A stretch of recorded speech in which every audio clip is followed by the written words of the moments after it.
Mektuplar yazmışsın da ben diye yakamamışsın.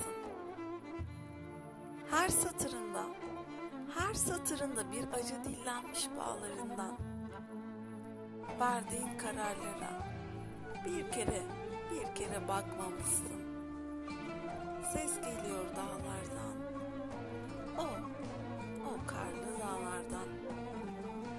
Bıktım, bıktım usandım diyor, yollardan dönüyorsun. Mezara koyar gibi yanmadan sönüyorsun. Dilin usanmış gibi ne kolay söylüyorsun. Ses geliyor dağlardan, o karlı dağlardan.